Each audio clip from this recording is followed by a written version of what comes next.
We might have hit 50% attendance. Does anyone else need this handout from last time? It's very distinct. You would know if you don't have it.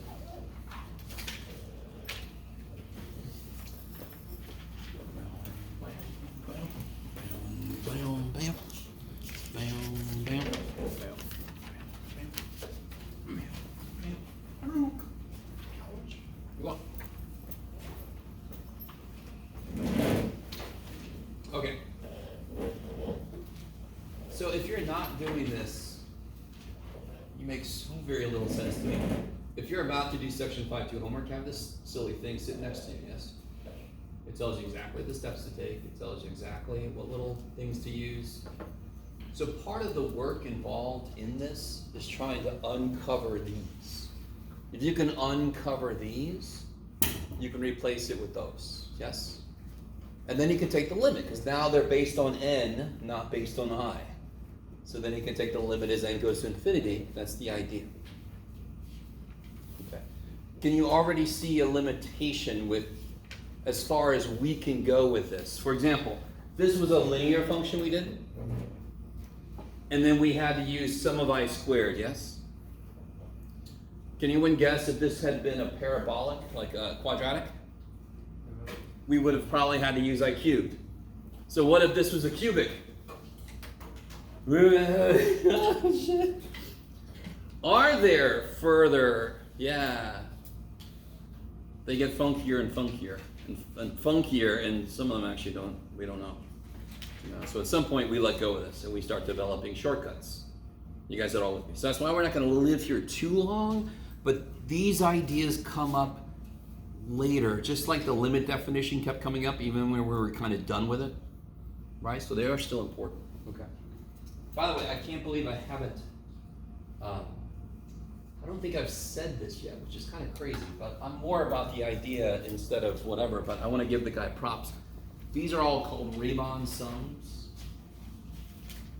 So Mr. Riemann did, I forget Riemann's first name, so if you, oh well, too bad for me.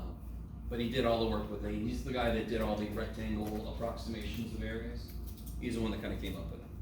So I want to give him props. Okay, all right. So let's do an example. Let's do a like a quadratic one. I'm going to make up on the spot. We're going to do it together, and we're all going to hope. So let's make one that's a little more interesting than what we did last time. Let's do this, Jeff. Let's put your glasses on. Old man. All right. So let's say I've got. Let's do. Sure. Let's do one that we. Yeah, that'll be easy to do. Let's do 3x squared minus 2x.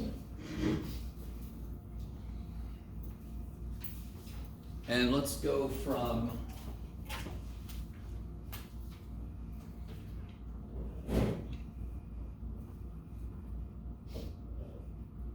from 1 to 2. Yeah, we won't make it too crazy. It starts at 1, so it will be a little bit interesting.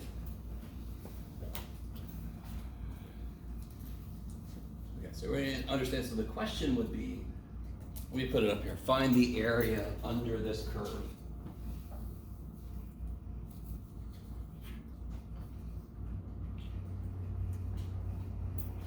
Find the area under f of x from x equal 1 and x equal 2. So what's the very first step? Yes, find the width, the delta x. Kick ass. That's the guy that gets everything started. So just to make sure you guys remember, when we did the concrete rectangles, we had to first figure out what the width was. So then I can see where the first rectangle ends and the next one begins. So the width kicks everything off, yes? Now how many rectangles are we using here? No. N. Yes. Because we eventually want to crank the resolution up to infinity, right? That's the TV. If you look at it for a second, your brain explodes. So we're not going to do that in real life. What was infinite resolution? I don't know.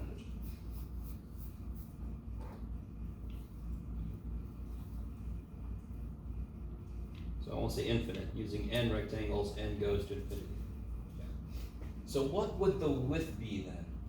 What would the delta x be? Yeah, exactly. I want to go from 1 to 2. So I want to go one step, 1. And so far I want to go as 1. And I'm going to use n rectangles, so 1 over n. Is that cool? So what is xi then? Where am I starting? What's the beginning input? Where am I starting? 1. How do I get to the end of the first rectangle? I start at 1 and I take 1 step. And how big is each step? If each step was 1, I'd be done after 1 step. 1 over n. Every step. What does this mean again? Width of each rectangle. So when I say step, that's what I mean. The width of the rectangle tells me how big the steps are that I'm taking. Okay. How are we doing so far? Okay.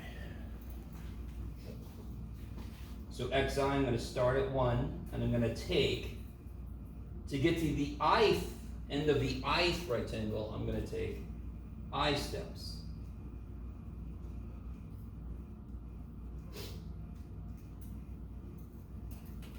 Oh yeah, you're going to love this one. Okay, I made a yummy one. All right. So the example we did last time, we started at 0, if I remember correctly, and that makes the xi nice. Because if I start at 0, then it's 0 plus who cares, and then it's just the thing. 3 over n, I think it was. What was it? 3i over n? Yeah. Okay. So now I've established how to get to the end of my first rectangle, my second rectangle, my ith rectangle. Yes? So if I say that the height of my rectangles is based on the right end point, how tall is my ith rectangle? How tall is it? What do I do? Where does my ith rectangle end? Xi. Right? This, it ends here. Right? You guys with me? You guys with me? So, if I were using 4 rectangles, let's just go concrete for a second. If I were using 4 rectangles, what would delta x be?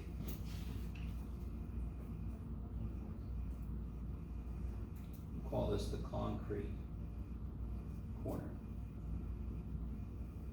If I was using 4 rectangles, what would the width be? Yeah, I'm going to go 1 in 4 steps, so 1/4, yes? If I had to go 1 foot and I want to take 4 steps, 4 equally sized steps, how big would each step be? 1/4 of a freaking foot, yes? How far I got to go divided by how many steps, right? Or how big each step is going to be, the other way around.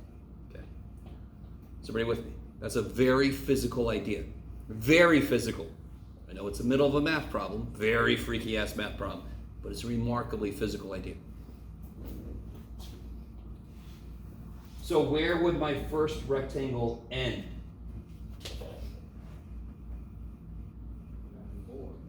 Huh? At 4. At 4, no. All right. What does this tell me again? Width of the rectangle, correct? So where is my first rectangle starting? At 1. So where's it ending? 1 1/4. Yeah, 1 1/4. Yes? If my rectangle has a width of 1/4 and it starts at 1, of course it ends at 1 1/4 if I go 1/4 over. That's why I call these steps.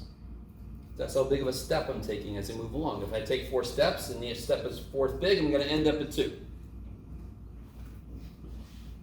So to get to the end of the first rectangle, I go 1/4 over, so of course it ends at 1 1/4. Now, right? Is everybody with me? That's the physicality behind this idea of width, and that's why I call it steps. If I have this function, how do I tell how tall the first rectangle is if I'm using right endpoints? What would I do with this? Plug it in, because that would tell me how tall I am, yes? And what was this again? This is x1, yes? This is 1 step in. This is x1. I would plug it into the function. That would be f of x1. Then what would I do? I'd take another step to x2 and I would plug that shit in, f of x2. So what if I get to the ith rectangle? That's xi. And then I would plug that shit in to get the height, yes? So the basic idea is that the height is controlled by the output of the function.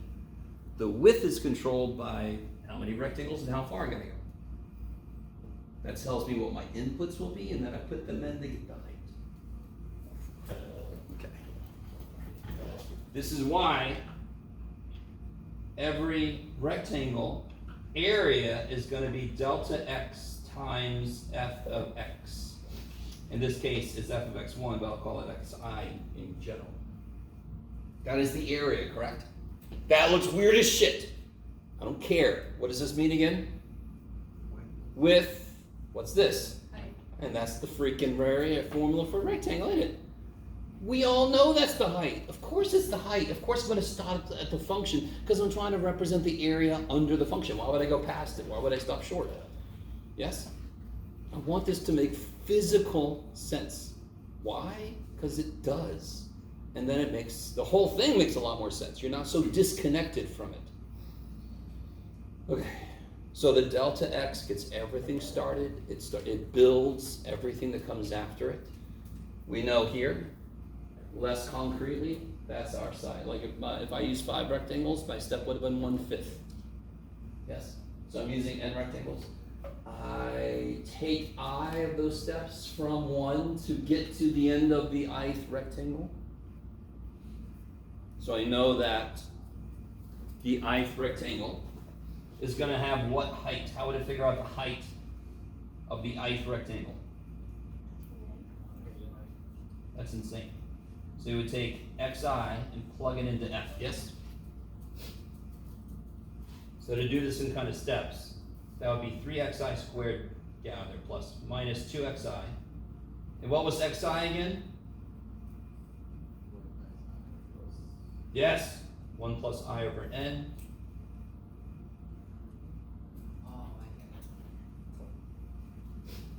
My favorite phrase in the universe. One person at a time. Now, this is a huge thing in mathematics. This is remarkably huge. If I stare at that, does that scream area of a rectangle to you? Not even area, does that scream height of a rectangle to you? Of course it doesn't. Of course it doesn't. Of course not. So, I don't know if some students are like, I must be doing this wrong because that doesn't look like, no, it's not supposed to look like shit. I have to use the formula of f to figure out its height at some point. It's going to look like the output to some funky input of a function. That's all it's going to look like, but I know what it represents. We've done concrete examples of this. Okay. What do you think I want to do to that immediately? Besides erase it, hope nobody notices. They didn't do it wrong. No, it's factor already. I want to unfactor. Foil it out. Yes. Do you guys see why I want to do that? I mean, do you remember last time when I separated all the summations and I could try to tease out sum of I squared, all that kind of stuff, yes? So I kind of want this broken up into all its parts, so later I can kind of break the whole sum up.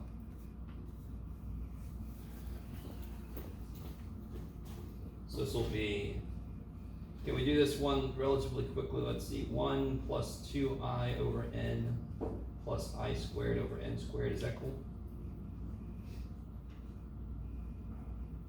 Foiling this bad boy out. If you need to write it twice, go ahead, I don't care. And then distribute.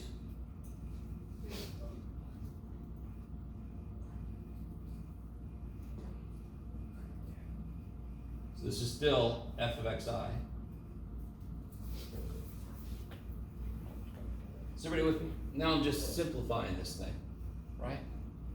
So if you haven't already let go of the fact that when you're working with math, it's not always going to look like what it represents, now's the time to let go of that shit.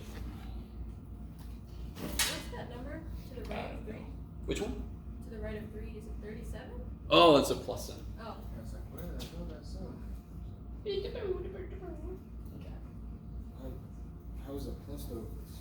I don't know. 3 times. And And then you distribute the 3.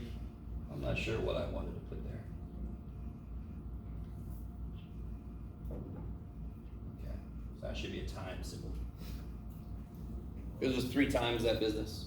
Okay, so foil it out, distribute the 3, and now I can put my like terms together. Okay. So this will be 3 minus 2 is 1, that's crazy. These are also like terms.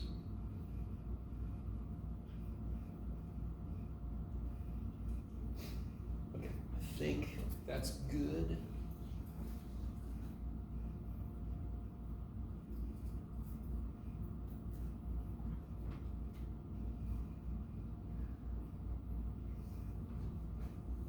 Is that what I was trying to write?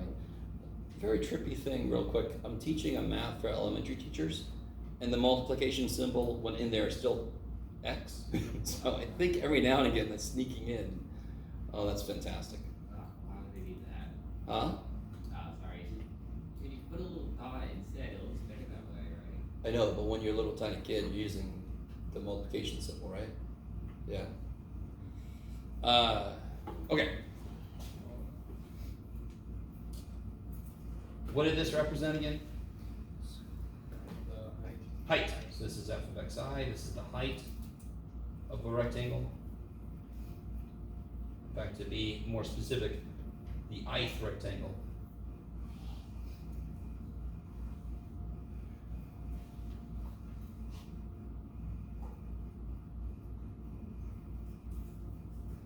Is this process the same for every problem like this? Or Yep. is this- Yep. I've got to find the height of the rectangles. I've got to find the width, right? Do that first, find the height, and then I'm going to multiply them together, add them. That's always the process. Will the process fail for certain functions? Not really. But you can see how, with our limited knowledge, there's only so many we can do. And it's not our fault that we have limited knowledge. Nobody's told, like, I didn't tell you. Do you want to know the other? Yeah, okay, cool. If I remember, I'll post some more of those. Like sum of I to the 4th and so forth. Okay. So what's important here? We have delta x, very important, very important. We have f of xi, crazy important, very important. So let's set this thing up. So here's what it is. I'm adding up, leave some room. I'm adding up n rectangles, the area of n rectangles.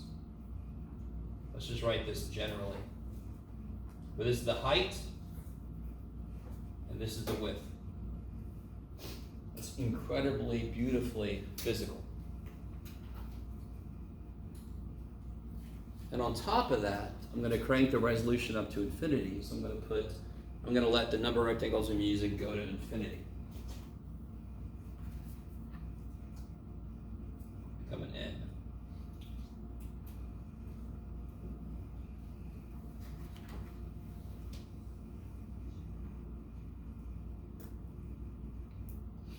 Okay, and then we've got this. So do you see how the entire first page we did was figuring out this, and then this, and then this. And once you have these two things, you multiply this out. That's how I get the area of the rectangles. I take the width times the height. Stop for a minute. I am going to give you this because I am way too nice of a person. So appreciate the hell out of that. I'm going to give you this. Yes? We're not going to dwell that much on this anyway, so it's not important to shove this in your head. So let's put some more specific stuff in here. F of xi was this business.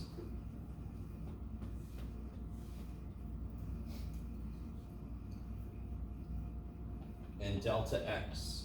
Now here's where it's really easy to make a mistake. And how do I know that? Because I made the same damn mistake so many times and it screwed me way over. What is delta x? 1 over n, good. What I did as a student was I put I over n. And that really, really messed me up. So don't do that. Don't do that. That's so bad. Yeah, Let me make sure everything's looking good. Yes. Okay, not too bad. Yeah, it's perfect. Okay. Wait, did we? I felt like we did. Yeah, maybe we did. And now, what do I have to do now? What do you think? Could I take 1 over n out? Yes, why? Yes. This, what's the only variable according to this? I. While I say that, I'm not going to do that. And I'll show you why here in a minute. I'm going to distribute. It's just a little bit easier. Gather in. So if I distribute, I get this, this, cube.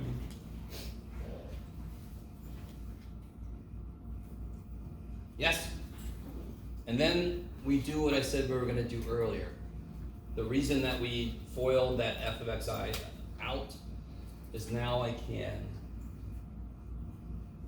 break up all these summations.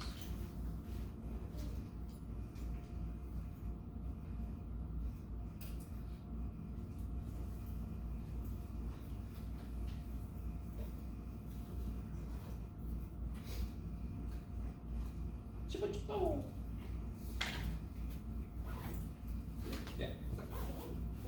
We must have done a different example. Maybe we did. All right, let me stop for a minute. Is everybody with me? So, this is where, how do I address this directly? I think a lot of students, I don't know what you expect things to look like. Do you see how the form of this completely depends on what the function was? Do you see that? If I change the function, the form of this completely changes. There is nothing about the way this looks that should scream to you, hey, I'm an area of a rectangle. No, I don't know what the hell am I talking about. The height of the rectangles were dependent on what the function was. Okay, I really. So right now, this is basically algebra. Now this is like advanced algebra, because we're about to do summation algebra, and hopefully you understand it's not that hard. You just told me, do you see why I don't take the 1 over n out? It's easier to just treat each summation symbol one at a time. You'll see. When I do the limit, it'll be a lot better. What does the summation symbol see as a variable? What does the summation symbol see as a variable? I. So anything that's not I as a factor can come out.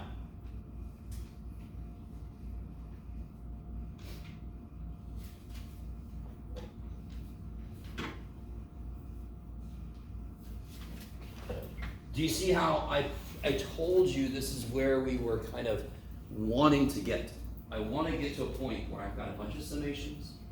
They're all summations of 1 or some kind of power of I, because then I have multiple ways to rewrite this. What the hell do I get when I add 1 up n times? If I add 1 up 7 times, what do I get? 7. If I add 1 up 11 times, 11. What do I get when I add it n times? N.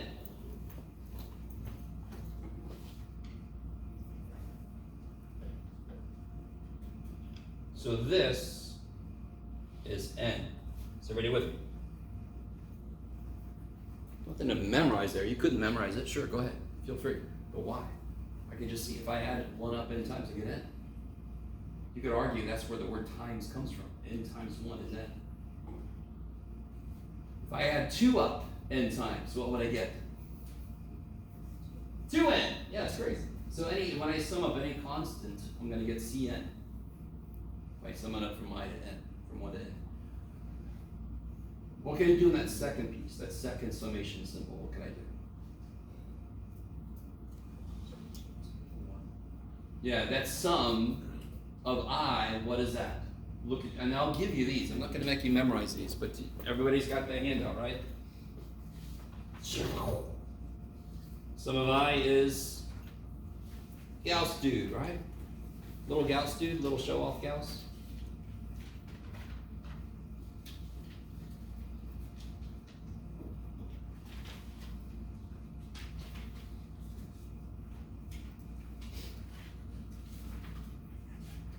that's this here. And we did concrete examples of this. Does this make any sense if I had just shown you this and didn't talk about it at all? Would this equals this make any damn sense? Not the first damn bit of sense. And some of you guys are looking like right now, you told us about it, still don't make a damn bit of sense. Damn it. But we did concrete example of this.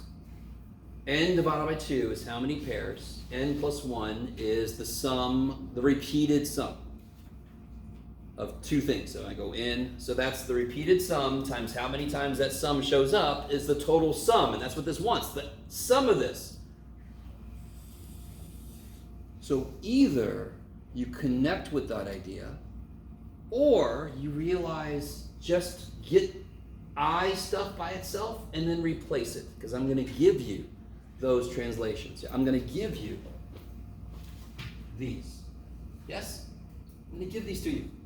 So then you just have to uncover them and replace them. But I'm really hoping some of you guys don't lose the connection behind why this actually makes sense. And then for the first time, I think, it feels like we did do this. I think we did another example somewhere. What can I replace that with? I don't know why I'm using brackets multiplying. It's too bad for everybody. What can I replace this with? N times n plus 1 times 2n plus 1 over 6. Yeah, right, obviously. No, so not obvious. Yes? Okay. Please, dear God, don't take my joking around. Please understand, ain't the damn thing obvious about this. Nothing obvious about this. Yes? But there is a proof of it. It uses that math induction that I told you about. I don't want to take up a bunch of time in class, but I will put it up on Canvas so you can see it if you want to. Okay.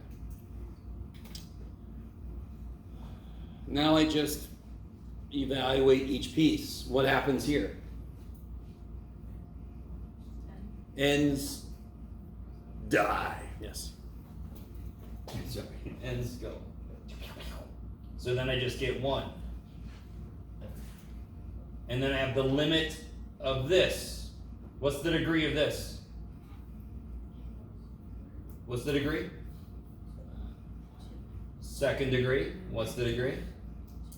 Second degree. So what's this limit? You can do it. 1.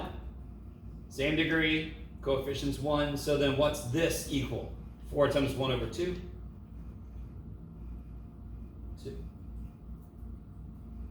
This limit is 1, correct? That's what this little line going through means. The limit of this ratio is 1. How do I know that? They're the same degree, so the limit is the ratio of the coefficients.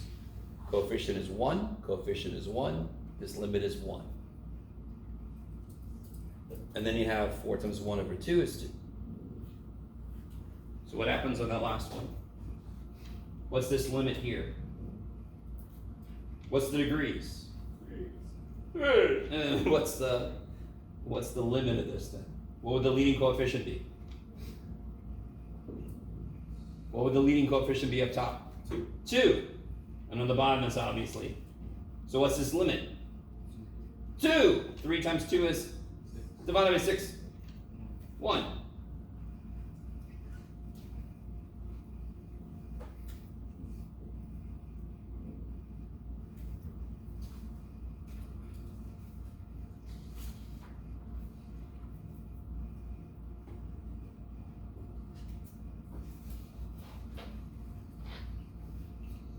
All right. So let's check this out. All right. I'm excited. I feel like I might have made a mistake, but we'll find out. So everybody semi with now you have got to. You have got to. At this point in mathematics, you've got to get to a point where you can do each step and you can make sense of each step. If you do this, holy shit. Yes? Holy shit, holy shit, holy shit. This is freaking math spaghetti. Of course it is. It is to anybody. When I look at that, if I try to take it all in, no, I can't do that shit. I have to focus on the parts. What was each step? Okay, they gave me the stuff. I found the width. The width tells me how to get to the end of the ith rectangle. It tells me how big each step is, and if I take I steps, I get to the end of the ith rectangle. Yes? I'm not gonna go through the whole thing again, but if you can follow your logic step by step, the entire thing looks insane. It does. Someday you might realize there's a beauty to it. Even if you don't understand all the steps, the whole thing together is kind of nifty. It's kind of beautiful. It's okay if you don't agree with me right now. It's okay. And then look at this page. I mean, just look at that page. Huh? That was a problem. I got lost in your notes and your scribbles and your scratches. Okay. I thought I wrote really well. Okay. But again, as long as you go one step in. Once I get this set up, now it's essentially algebra. It's multiplying stuff through, yeah. In the last piece when you added the +1, where did you get the 1? The very, very.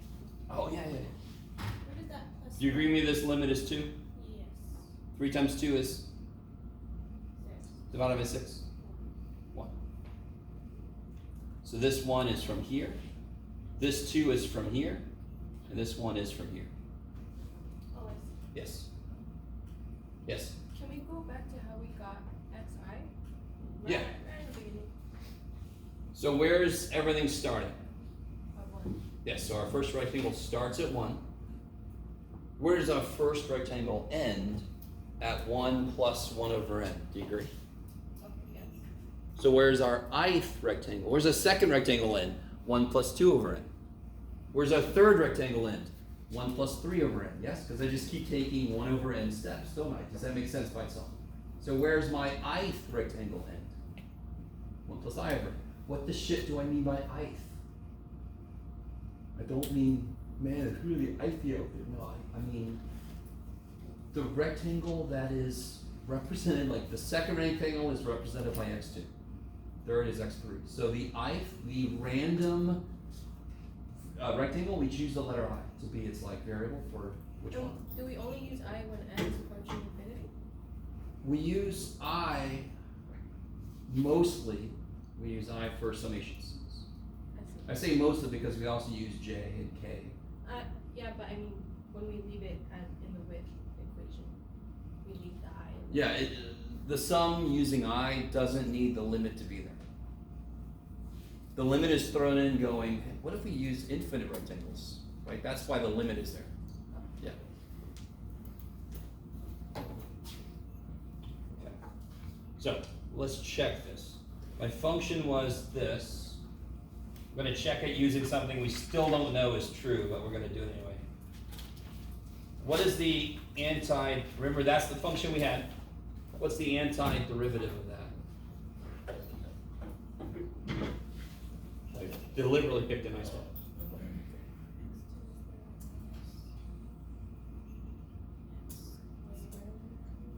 Squared, yes. Yes? Okay, so what is plus c, yes? Let's not forget that. Good old plus c. What is f of 2, where I ended, minus big ass f of 1? Today we're going to prove this fact, but I just want to do this one more time. What is the antiderivative evaluated at 2 minus the antiderivative evaluated at 1? Just plug a 2 in, plug a 1 in. What do you get when you plug a 2 in? You get? Yeah, 8 minus 4. And what do you get when you plug a 1 in? So 4 plus c. 1 minus 1. 0. Same thing we got, yes? Should be. So I haven't proven this yet, but I just like to lay the groundwork that it does potentially seem to be connected to the antiderivative. There seems to be a potential shortcut. What we just did on that piece of paper represents everything we did before that, starting with delta x. So it's kind of like using a power rule on a derivative instead of limit definition. It's analogous to that. Is everybody kind of with me? The Riemann sums, but using the infinite rectangles, is like limit definition derivative. and we're about to prove this shortcut is true. Because right now, it could have just been coincidence. I could do 18 billion examples and everyone works, and they could still just be coincidences, because how many real situations are there? Shit ton more than 18 billion. Okay.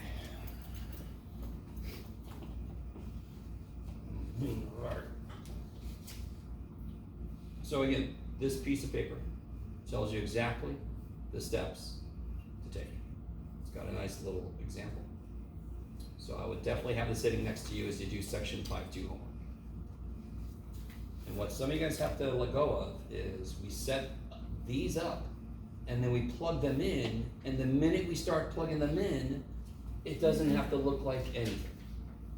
Now it's a mathematical representation of areas and so forth. It doesn't have to look like anything, because it depends on what the function is I was given. So I think, again, I don't know if that's part of it. And I understand there's a lot of steps. I really get it. But you focus on each step you're doing. You don't have to have the whole thing in your head at once.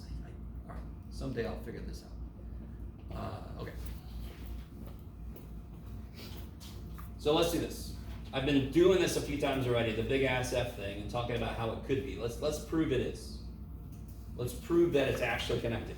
So I really want you guys to understand what we're about to get into. We're about to prove that there exists a shortcut to 5.2. Does that mean 5.2 was unnecessary? Hell no.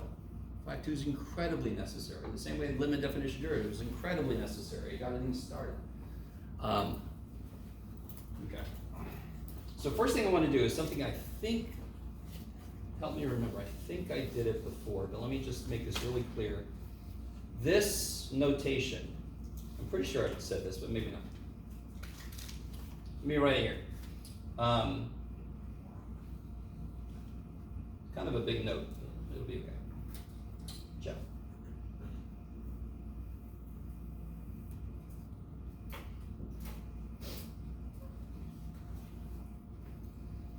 We write this in a different way. We capture this idea. So, do you guys remember, you could, if you wanted to find the area of a rectangle, what defines the height? What two could we use? We could use the left end point, the right end point, the midpoint. I'm pretty sure I mentioned to you guys, you could actually use any random point inside the rectangle because it's just an estimation. Who gives a shit? You could just roll a die and just pick a random point inside the rectangle. Who cares? I really want you guys. So we've seen how our estimate changes if we use left or right, correct? Because sometimes I might over or undershoot, correct? Do you guys understand how if I let the number of rectangles go to infinity, that problem disappears? I need you to understand. Like if I go from 1 to 2 and I use 4 rectangles, I'm going to go 1, 1 1/4, 1 1/2, 1 3/4, 2. Yes? Did I use every value on the x-axis? No. I only used a few. If I crank that up to 20, now I'm going to use more inputs, correct? If I crank that up to infinity, so I take an infinite number of infinitesimally small steps, I am using every x value. Do you guys get that? So if I have this big ass rectangle, it's got a nice big width, I can use any point inside. The reason I can do that is because eventually I'm going to let the number so the walls are closing in on me. Yes? It's like those old things with the Indiana Jones who I'm thinking about right now. We're going to die. Right? The walls are closing in on me. I don't have as many choices. So what I'm saying is, when I'm doing Fisher-Price estimation, yes? Big ass rectangles, big chunky rectangles. I don't even know which side I'm using. I could use left end point, right end point, blah, blah, blah. I can use whatever points I want to inside. If I let the number of rectangles go to infinity, every rectangle gets infinitesimally wide. So there ends up being one value for each rectangle. They end up being a pixel big. All of that is to say this. We replace this with elongated S. That is literally the letter S elongated. Why? Because it's an infinite sum. They thought this is one place in their map people thought, let's try being creative ones. So we took the letter S and we said, infinite, let's just stretch it. That is literally what that is, if you understand. Sorry, so it's related to, so he says, I'm a little, what specifically that S, like, what's it called, that particular S? We'll get there in a minute. Well, I think I've already said this word. It's the integral. Integral. Integral? Yes. So it represents the same thing this does once you get it all filled in. This symbol means infinite sum. Yes? What does this symbol mean again? Sum. And what am I doing here? I'm letting the number of things I'm adding go to infinity. So this symbol literally means infinite sum. It's just elongated S. And to be really honest, it's a pretty good symbol. I mean, they could have used int or something like they did with log and sine and cosine and just messed everybody up. But and let's say I'm going from A to B. So do you see how this kind of sucks? Do you see anything in here about A and B? Where are A and B hidden in here? Yes, the width. So when I do integral symbol, I actually tell people where I'm going from and where I'm going to. Where I'm going from, going to. Do you like the things Jeff has shown? No. And then, like I said earlier, the xi can get less specific because now I'm going to use every damn x on the thing because I'm letting my rectangles go infinitesimal. Nobody escapes. Every x gets used. So I'm going to replace f of xi with just f of x. And of course, we all already know what happens to delta x when it becomes infinitesimally small. Delta x becomes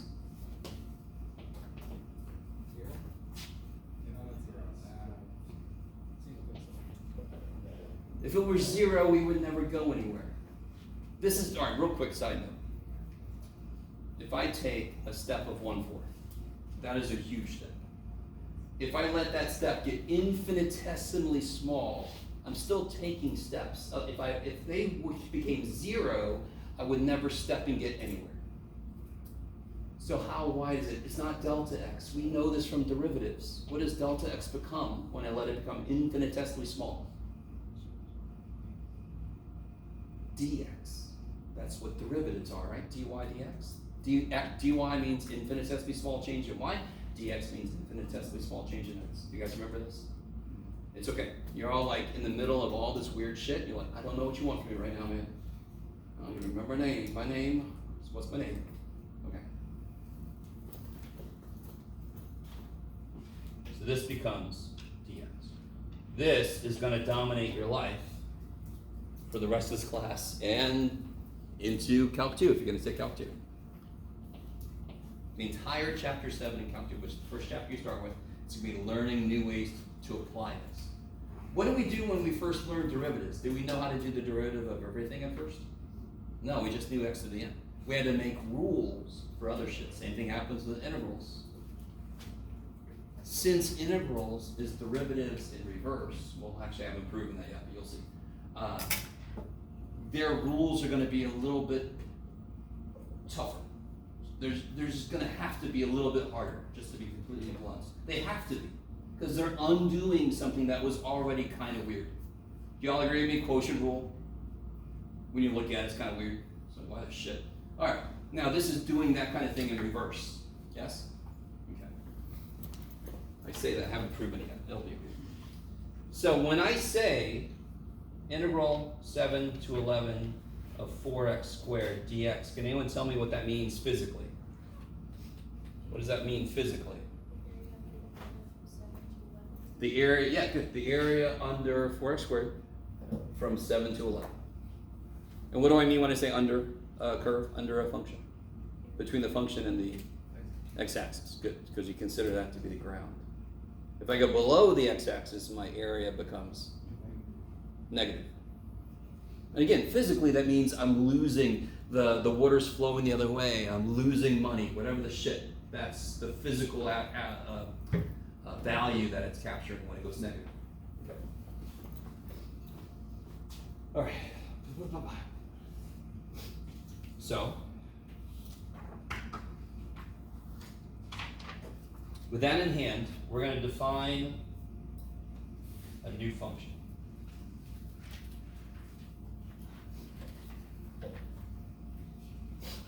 And you're all like, sure, man, we might as well. What the hell? Why not, Jeff? Oh, and all right. So before we fully define this, I want to remember a few things. So this symbol means the area between the function and the x-axis from A to B. Yes, that's what that symbol means. If I change B, then my area could change. Unless after B it was forever 0. You guys kind of with me? Do you see how A and B are malleable? That's why I call them A and B. They could become whatever the hell I want them to be, correct? You guys kind of with me? Let me do it this way. Yeah. Where did I put that? Oh yeah, I have a whole thing of notes. Oh, good, I said all that. Good. All right. Let's do this. Let me give you a very specific, concrete thing here. Yeah, Jeff, don't give yourself much room. That's crazy. Okay. Yeah, I set up a function that should treat us nice here. Oh crap! Big. Okay. And then it's supposed to go through to here. Okay. That line from 5 shouldn't be there, but sorry, it'll eventually be there. So I've got this kind of piecewise function defined. Yes, it goes up, and then this little missile hits something, and then it comes back down, and then it burrows into the ground. Yes, this is the big explosion when it hits the ground. Okay. Oh, and these are be very specific here. -2 is here. Okay. So let me ask you a few questions here. Can anyone tell me the value of this? This is f of x, by the way.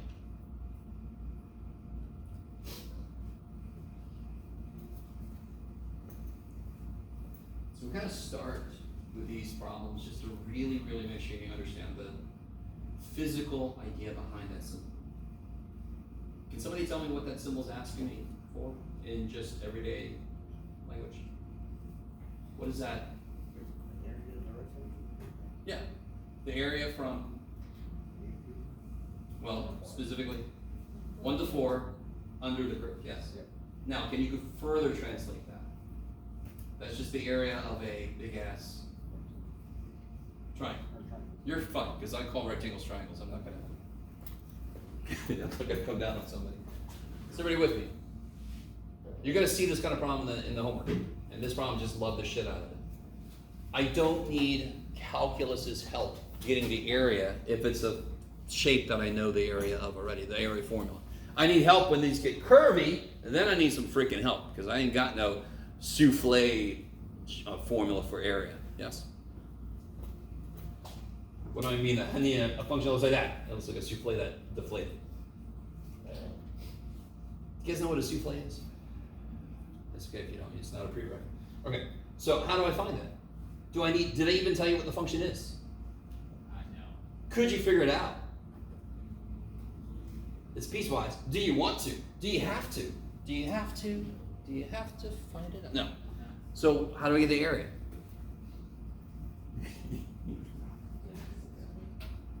How do I get the area? This is a triangle. What's the area of a triangle? 1/2 based on type. All right, how tall is it? 4. 1/2 of 4 is 2. So this is just 1/2. The base times the height. The height is 4, and the base is, what's the base? Careful. 3. Kick ass. So what is this?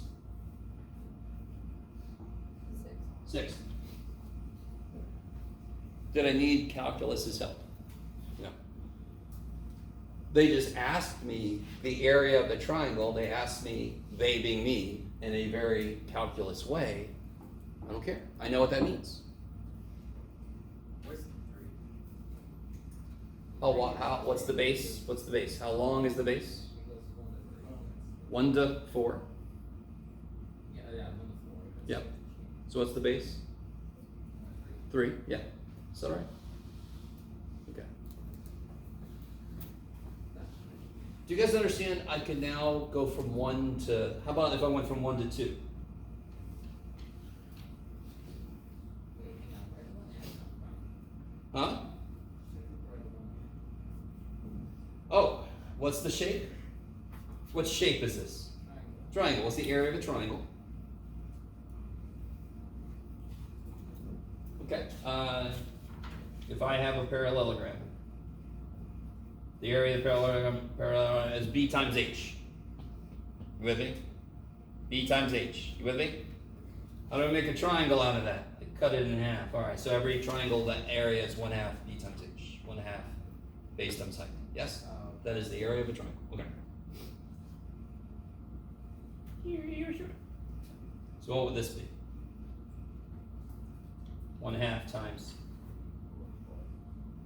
4 times 1. So do you see how if I keep the first thing constant and I change the second thing, the area could change. Are you guys, that just kind of makes sense? Of course it does, Jeff. Because as I move, I'm gaining stuff. What would happen if I went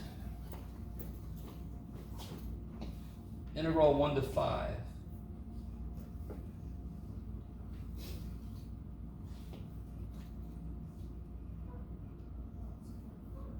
What happens then? As I move along here, do y'all agree that I'm picking up area as I move along?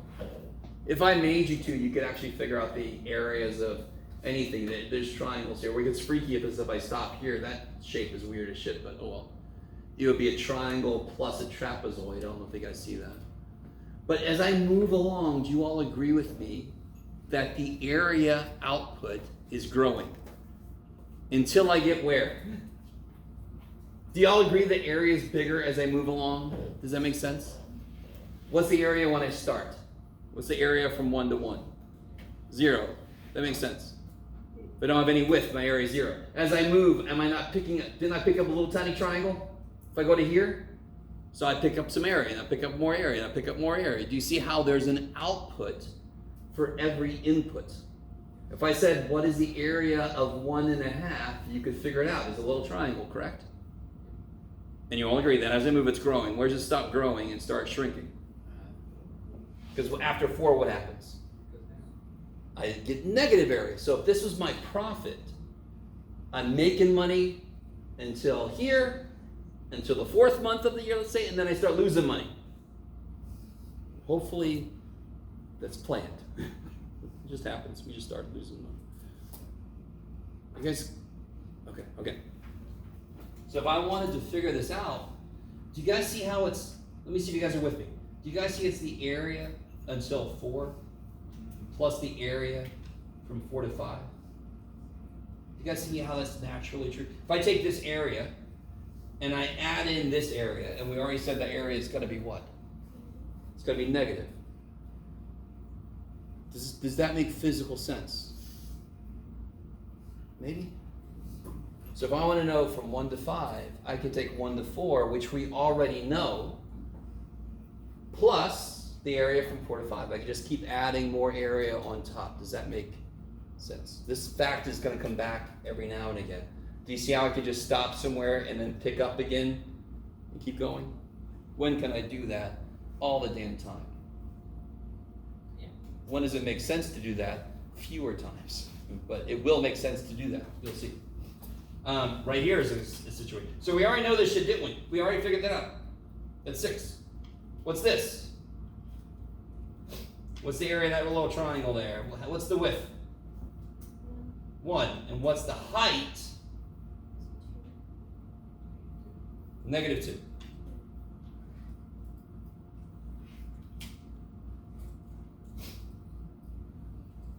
So I lost area. If I'm accumulating money, if this is my profit function, when do I start to lose money? Here. So I had made up to $6,000, let's say, by the 4th month, And then from 4 to 5, I lost 1,000. Now I'm down to 5,000. Yes? Why wouldn't you just subtract that area and have all the numbers be positive? And just say subtract. Oh, if I wanted the physical area of the shape, then I would take the absolute value of this. But that is a very specific thing that they must say. If I don't say that, it's understood that areas can be negative. And I really, because physically, what does this represent? This represents a loss of stuff. So of course it's going to be negative. Okay. If they said, what's the physical area of this shape? You'd have to take the absolute value of this. Like you just basically said. Yeah. Okay, maybe. So, the new function that I'm talking about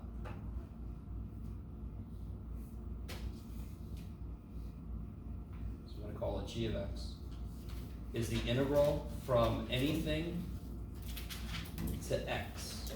So, you guys see how if I talk about the area outputs, what's changing? I'm leaving 1 alone, right? What's changing is how far I go.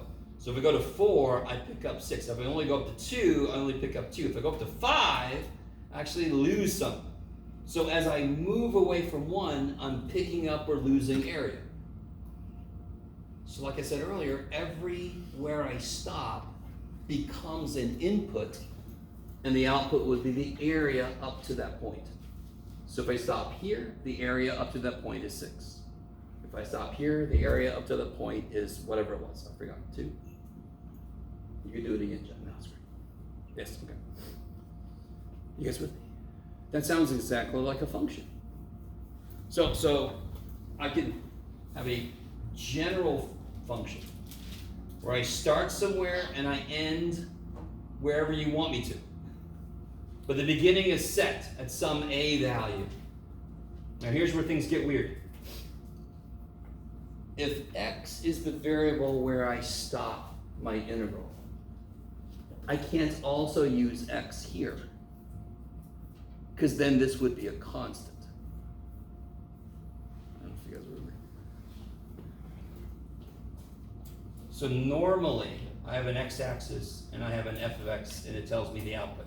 Now, I want x to represent where I stop. I want x to represent where I stop. So x has to represent a value on this axis. X itself must be a specific value on this axis. Just like, do y'all agree a is a specific value on this axis? I could start at 2, I could start at 1 like we just did. Yes? On the examples we just did with the triangles, a would be 1. Okay. So this can't be the x-axis then. We use what's called a dummy variable in its place. This is the t-axis.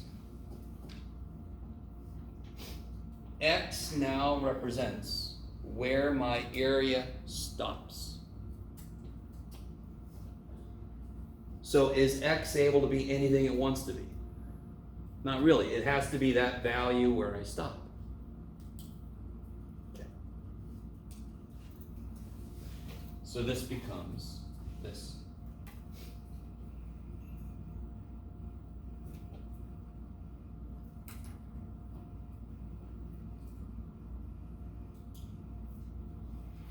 So, for example, if I kind of redo what we just did, let's see if I can make this really quickly. Oh, sure, we'll just do this. Okay.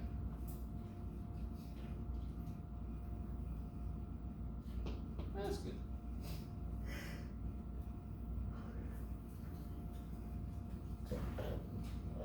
G of 4 would be the integral from 1, oops, started at 0, damn it. There we go. The integral from 1 to x, in this case 1 to 4, f of t dt.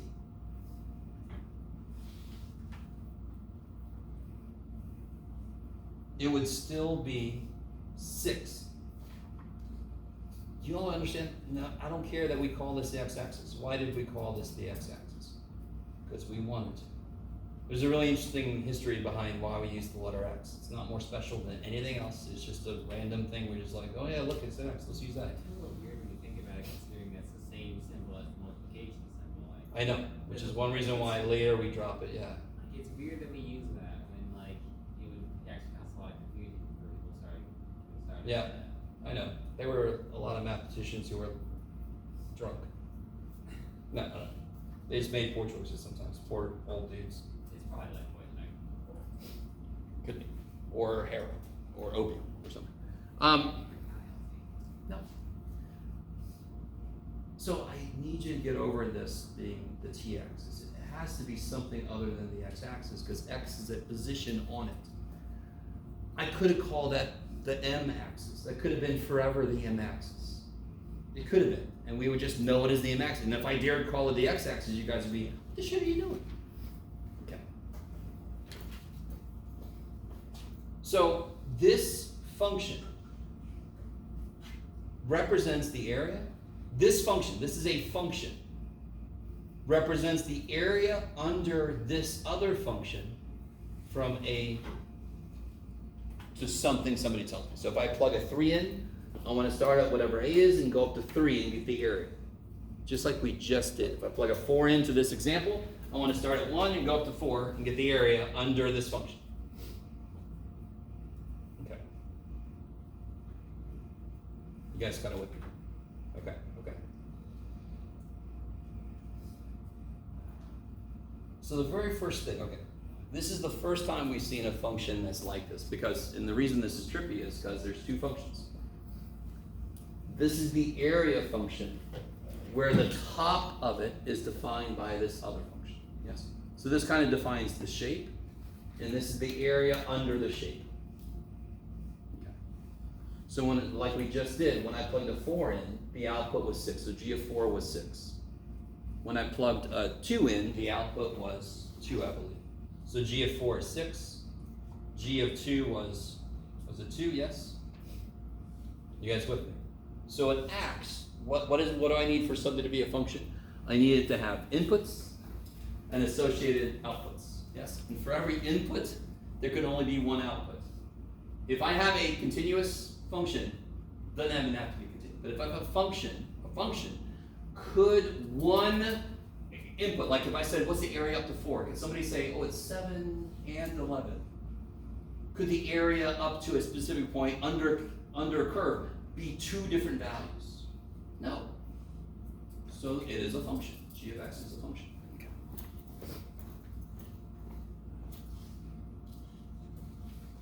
So we have this new function that represents the area under some given function. So when I plug a number in, I get an area out. Okay. Now, just in case you forgot, we're in calculus. And what do we do? What have we done since we got into chapter 3? We went, oh yeah, we know trig functions. What are their derivatives? Oh yeah, we know natural log. What's its derivative? Oh yeah, you guys want to stop. Did we just make a brand new function? That's a brand new function. What the hell is its derivative? You guys with me? Let me see. Yeah, let's do that and then we'll take a break. Okay. I really want this to make sense. I might be talking about this too much. Area function, if I change the input, it gives me a different number. It's a function. Sure, it's got another function inside, but that just establishes how high the shape goes. That's going to change what the area is. It is a function, therefore it must have a derivative. It's got to have some rate of change it's experiencing. Yes? And you all agree with me? Now let me see if you guys are with me on this. Do you agree that when I first start, my area is getting big kind of quickly as I move along? It starts off at 0, yes? And then it grows a bit, and then it grows a bit, and then it grows a bit. The area of all those shapes gets bigger, bigger, bigger, yes?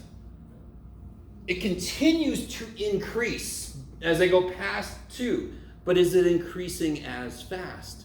It's actually like slowing down. Now it's slowing down. It's not increasing as quickly. Every time I move a little bit, I do pick up more area. I am increasing, but not as quickly. Isn't all the language I'm using the same language you used when we talked about any derivative of any Yeah, I was function? gonna say, that sounds like, it sounds like you're just describing a derivative. Yes. So just because this represents the area under some funky curve, you can see how it's still a function. I can still do everything with it that I could do with any other function. One of which, of course, especially near and dear to our hearts, is what the shit is its derivative. Okay. And of course, what happens when it gets past 4?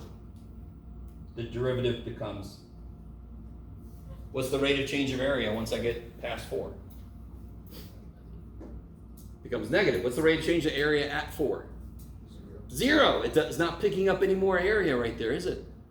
And then it becomes negative. So it's got like a positive area, and it's still increasing, and then it's not increasing as quickly, and then of course it hits 0, and then it goes negative. Okay, that feels exactly like everything we did before with derivatives.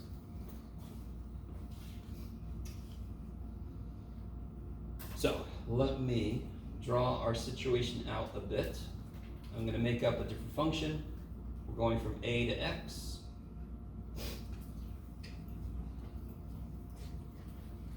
Keep myself straight. I've got a very specific. Yeah, there we go. Can you guys remind me how to find? Ooh, you're gonna love this shit because this is kind of hilarious. What did I say never goes away quite when I want to find derivatives? How do I find the derivative of a brand new function? Limit definition. So to find this guy's derivative, it's going to be the limit h goes to 0, g of x plus h minus g of x all over h.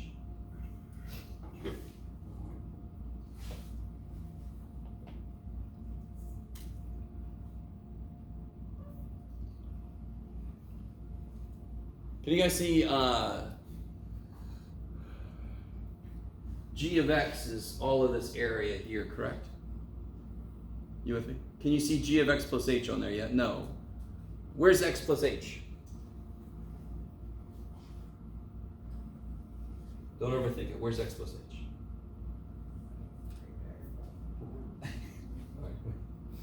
I like, do you see that car over there? So where is x plus h? A little bit above it, x, right? Okay.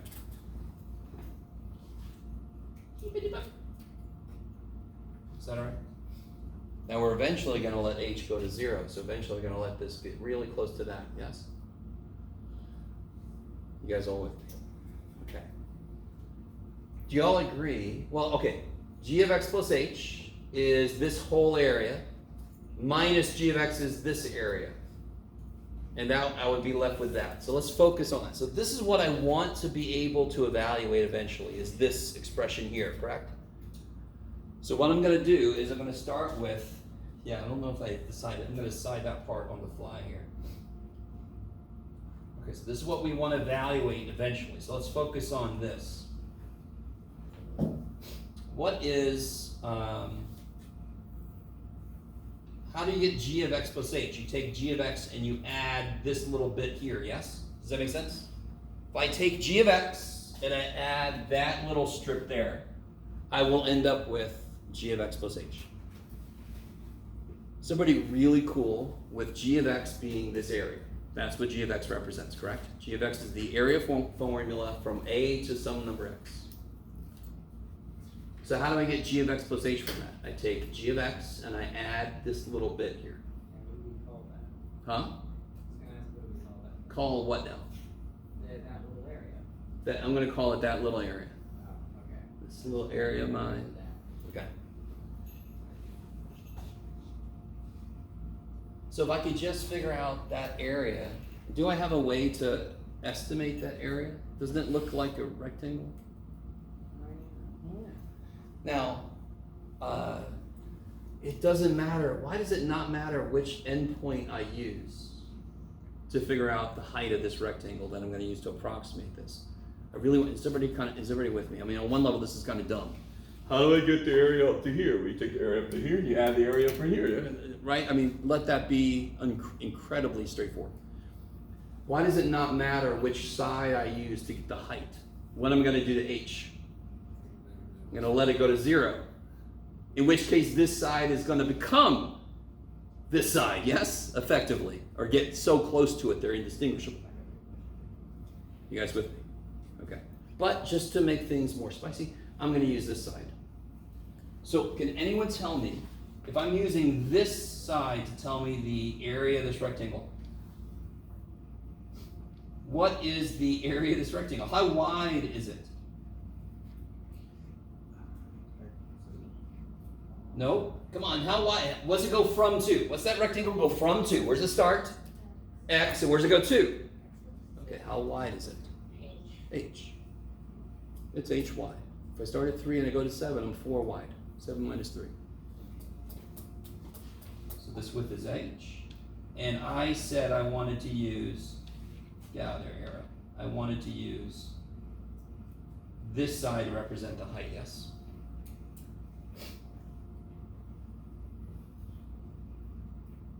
Is everybody with me? Do you see why? Well, we'll see in a minute. These two are going to connect in a minute, but right now I'm just saying, how do I get g of x plus h? I take the area up to x and I add on the area after that. What is the area of this rectangle? Now I need this. Come back. What's the area of that rectangle?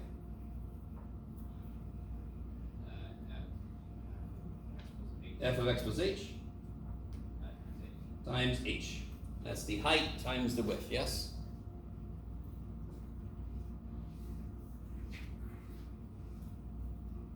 Okay, I like it. So then g of x plus h, this whole area from a to x plus h, is equal to the area up to x plus that.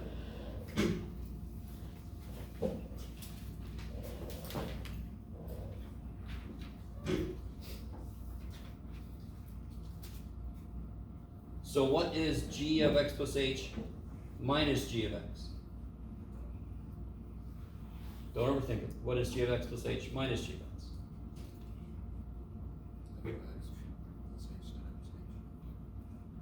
And then I could divide both sides by h, yes?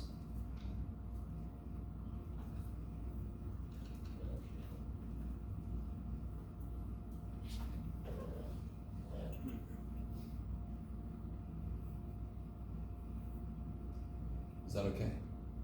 Does that look like something immediately useful? If I take the limit as h goes in 0 of both sides, what do I get? If I take the limit as h goes to 0 of this, what do I get? What do I get?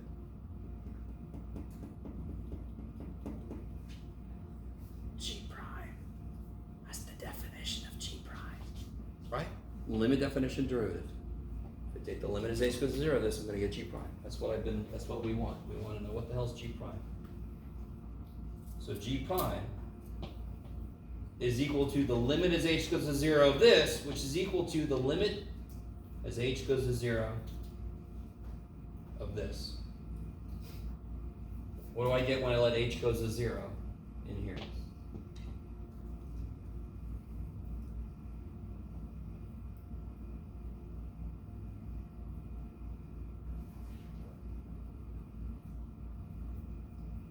Let h go to 0, what do I get?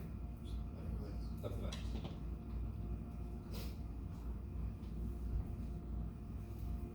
So the derivative of the integral is little f. Okay. Help me out, guys. What's the antiderivative of little f? Big X f, yes? So what's the derivative of big X f? Little f. So do you see how G is acting, is big X f? We're going to make a connection here that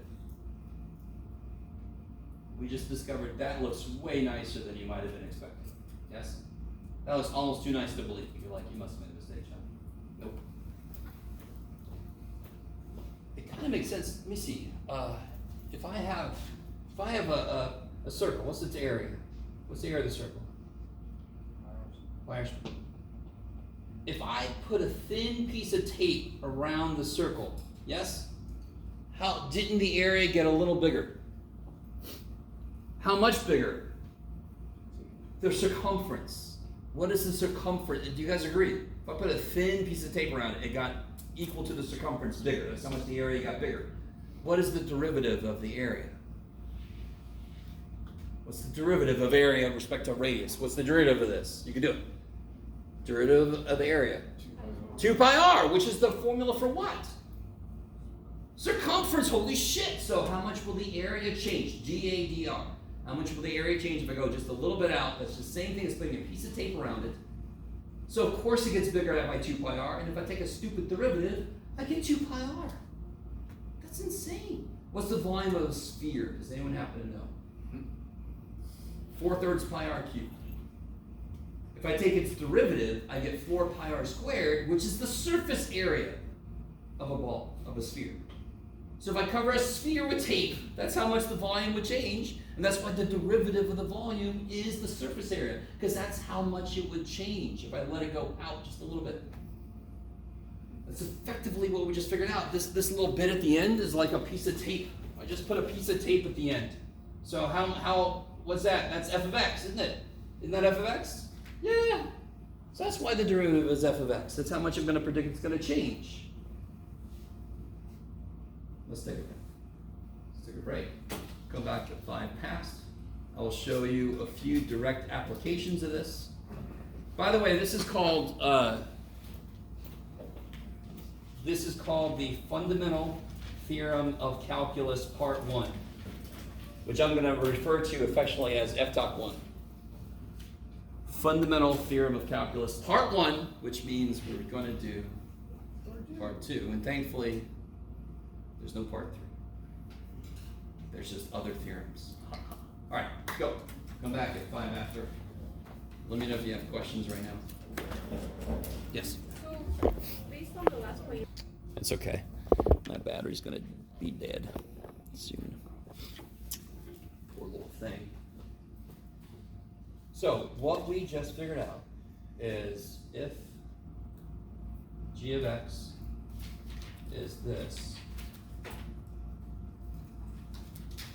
then g prime of x is this. This is a part that I really think you guys might have lost touch with. If I give you a function that's an area function defined like this, its derivative is that. Now, can you guys see the shortcut of what's going on here? What actually, just ignore, just forget everything we just did and just look at these 2 lines. The derivative of this function is f of x. Can somebody just tell me what it looks like it wants you to do? What do you do? How do you get the g prime from this? What do you do? Don't I have f of t here? All right, so what do I do? How do I get from here to there? What do I do? True, that's what I'm doing, but what does the derivative actually want me to do with this? How do I go from here to there? I take that, and I shove it in. You guys see that? Now again, like Ezekiel said, I could have just said that from the beginning. I could have just said, this is how it works. But I can never do that, and I'm really sorry if you want me to. I never will. Too bad for you. I'm going to show you why things work. You're never going to have to do the whole proof I just did. You're never going to have to do it.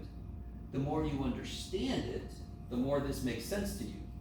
The more you don't lose touch with the physical idea behind this being the area, and its derivative is the piece of tape at the end. That is the way I look at it. I love that idea. This is just the tape. Okay. So let's do a concrete example, because that still doesn't make a ton of sense. So let me do an example. Physical as a here. Here's a example. What could A be? A could be any number. It don't matter. It don't matter none. And it'll make sense later when we do FTOC2. So if I'm given this,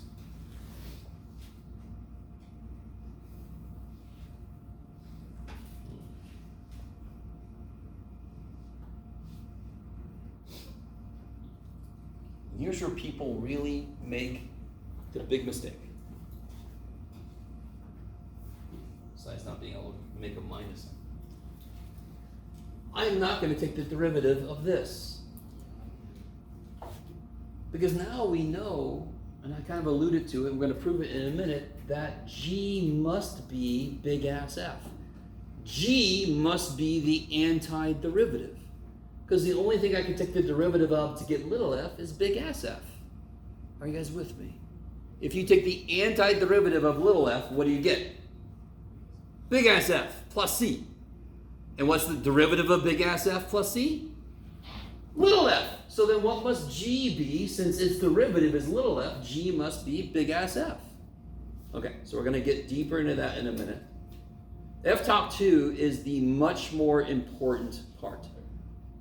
But it wouldn't exist without this. So you can argue this is more important, but it's not. So when I ask you to take this guy's derivative, it's exactly like if I said, can you guys, don't even write this down. Do you guys want to do this by hand somehow? Do you want to do this by hand? But what if I said, evaluate this? Do you have to do this? What happens? So then you get 11.89. So why the hell would you do this shit, yes? Or do you want to cube 11.99? You could do that. Do you want to cube 11.99 and then take the cube root? Of course not. So, understanding that the integral symbol, that integral, is the antiderivative, and I'm about to take a derivative. When I take a derivative, this is just going to cancel. I'm going to be left with what's inside. But the rule tells me, all right, for example, how do I take the derivative of x to the 7th power? How do I take the derivative of x to the 7th power? 7x to the 6th. The rule tells you how its derivative kind of works, correct? So what is the rule for an integral function? I take that and I put it in. That is the specific way this cancels. Does this change at all in form? No, all that changes is I plug an x in. And again, when we get to FTOC2, it's going to make a lot more sense, but let's not get there yet. We have to understand FTOC1. So what's g prime of x? You can do it, you can do it, you can do it. You can do it. Don't do it. There's no work to do. No work to do. Sine of ln of x minus 1. It's trying to be a minus sign, sorry. Do you put a plus c? I didn't, it's kind of giveaway. No, because I didn't take an integral. I didn't do an antiderivative. I took a derivative. There's no plus c there. Do you guys see that? Do you guys see how the mistake people make is they take the derivative of the sine of the natural log and they go crazy, and I'm like, no. This is a one-step thing. Now, tell me this. How do you take the derivative of sine of x to the 7th power? Does it have the same rule at the beginning but have an adjustment at the end? Does it? How do you take the derivative? We just did the derivative of x to the 7th a minute ago, yes? Derivative of x to the 7th is 7x to the 6th. That's amazing, Jim. Yay. What's the derivative of sine x to the 7th power? Doesn't it start off the same way? 7 times sine x to the 6th times chain rule. Yes? Does chain rule give a shit what function the function is in? If I have a function inside of another function, do I apply chain rule if I can't simplify it?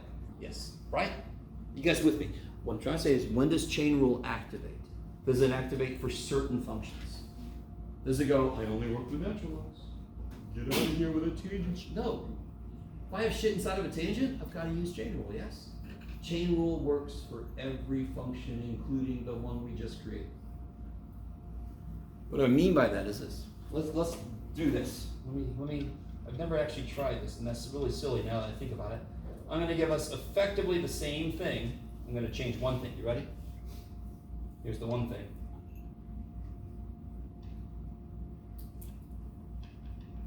Everybody see the difference? Is the inside just x like it was for this one? What's the inside function for the one I just wrote? X cubed. Does everybody see that? With this funky ass function, this is the inside. So here, what was inside? X was inside. What's inside this guy? X cubed. So do I have a function inside of another function? Yes. Does it look like it's inside? No, it looks like it's on top of this thing. Yes? But because of this funky way that we define this function, the inside is there. So do I have a function inside that's more than just x? Yes, I have x cubed. So therefore, what rule comes into play? Chain rule is summoned. We invoke the chain rule. Yes? How the shit does that work? Okay. When we took the derivative of this, did we care it was sign at first? We didn't give a shit. We said it's something to the 7th power, that's 7 times something to the 6th power, yes? We applied the rule of 2 to the 7th power. So what is the rule for the integral? How do I take its derivative? I take what's here and I shove it in. That's horrible, just do that. Natural log, I shove it in. Ooh. You guys all with me? But I'm not done.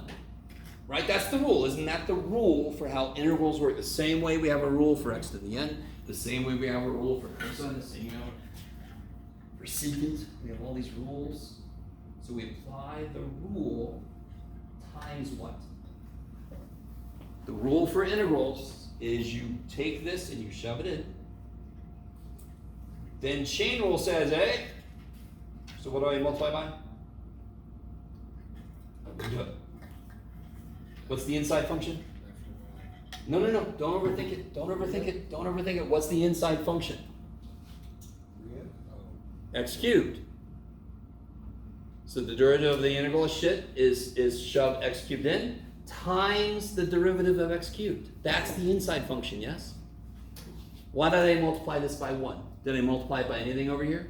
I multiplied by 1, correct? Why? Because the derivative of x, which is up there, is 1. So what do I multiply here? 3x squared. That's the derivative of the inside function.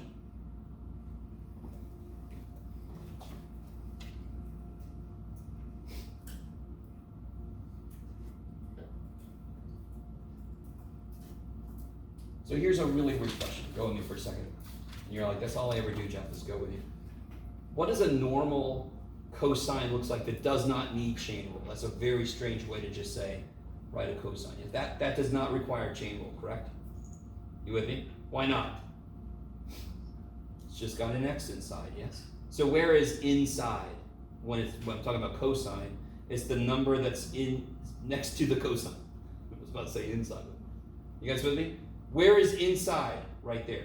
Where is inside of the square root? Right there. Yes?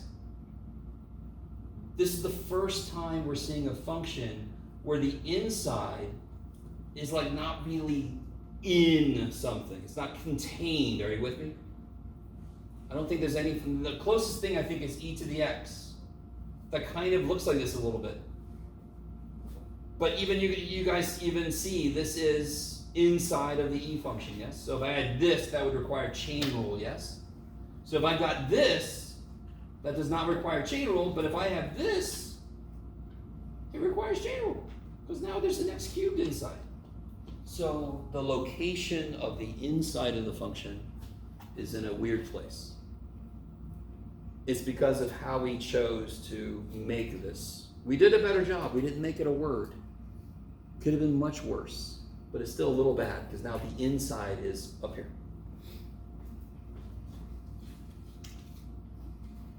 Is that okay? So it's the new stuff. Is that what you're saying? Yeah, this is the stuff. Yeah, sort of like when I say stuff to the 7th power. The general A to stuff would be inside evaluated as stuff times derivative of stuff. So how do I take the derivative of something like that? It's the function inside evaluated at stuff. If the stuff is more than just x, I got to multiply by the derivative of stuff. It's just chain. Yes. Okay, a couple of really basic properties of logs. Properties of integrals. What do you think the integral of a to a?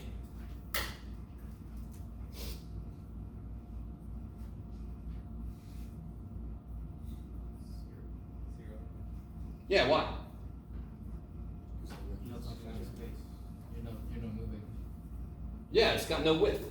So the area is width times height, and if the width is 0, yeah. What about the integral of a to x of 0?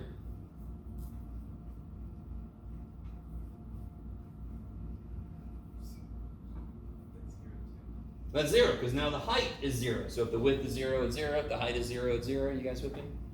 So again, basically. What was the other thing, Jeff? There was, oh yeah, that's right. The integral from a to b is equal to, let me see, so here, the integral from a to b of some function, yes? And just go with me for a second. If I was going to do the first step in doing Riemann sums, I would figure out the width. And wouldn't the width be b minus a over n, yes? So what if I switch these? Not on the picture, but just in my question. Now the width would be a minus b. Wouldn't it be the negative of this? If the width for this is b minus a over n, the width for this would be a minus b over n. Isn't that the negative? Isn't that the opposite? Isn't that the negative of this guy? So if I switch the limits, and that's by a little unfortunately we call these the limits. If I switch the limits of integration from a to b to a, it becomes the opposite of what it was. If I gain money over time, if I turn time backwards, I lose money. Sort of like if you play a country song backwards, you get your dog back and you get your house back. Bad joke out here. You guys, does that make sense? If that's the profit function, I'm making money over time. If I turn time backwards, aren't I losing money? If I look back, that's what this is saying. If I turn time backwards, it's the opposite of what it was going forwards. Maybe. Okay. So let me ask you one last question about FTOC1, and we're going to desperately try to prove FTOC2.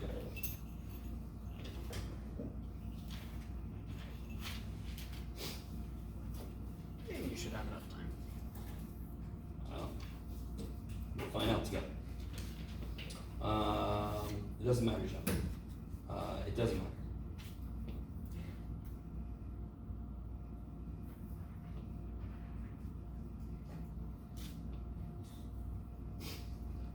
All right.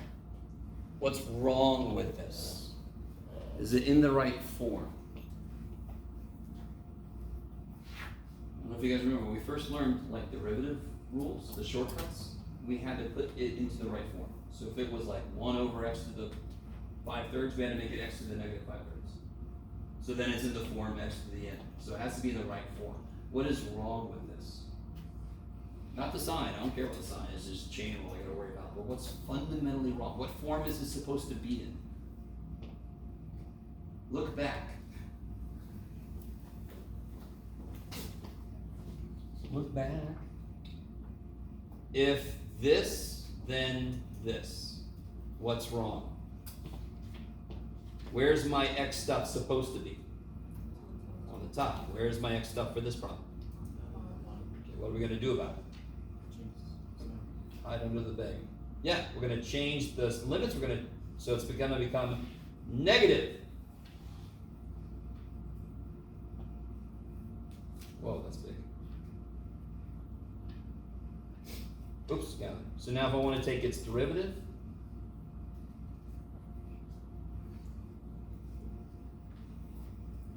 you can do it.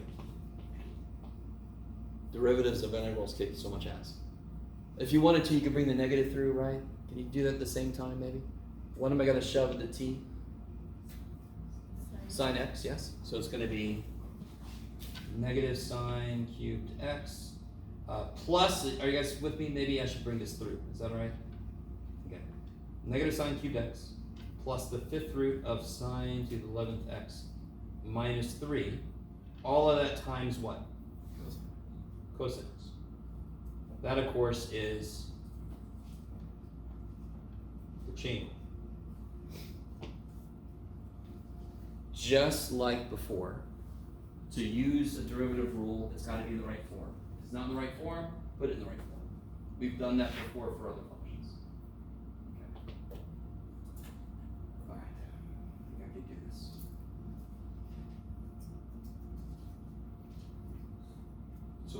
1 is incredibly important. Just very quickly, if you're really curious, there's functions, for example, there's special functions, and there's things called Fresnel functions, Fresnel. They are functions that you can only represent with integral notation. So it feels like we made g of x up just to kind of play around with it. But there are functions that we use in statistics, in probability, in engineering, that you can only represent using an integral. It isn't like a choice we make. Let's make it. No, that's the only way we can make it. And then how do we actually use it? We have to use numerical analysis, make good estimates, and so forth. It doesn't have a nice closed representation. Okay, just wanted to throw that out there. So, let's get into FTOC2. FTOC2 is going to be the part that dominates most everything else we do after this. But it couldn't exist without FTOC1.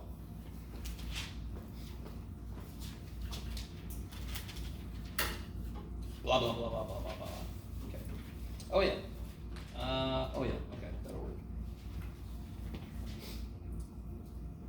So let me set up a few things. Just remember g of x, we have this definition. We know that g prime is little f.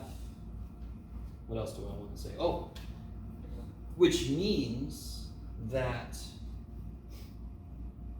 big ass f of x has to equal g of x plus c. All right, let me see if you guys are with me on this. If I take the antiderivative of this, what do I get by definition? What's the antiderivative of little f? Big ass f. What's the antiderivative of the derivative of g? G, yes? If you take the derivative and then take the antiderivative, you get g of x plus c. Okay, so this is me just taking the antiderivative of each side and for some reason turning it around.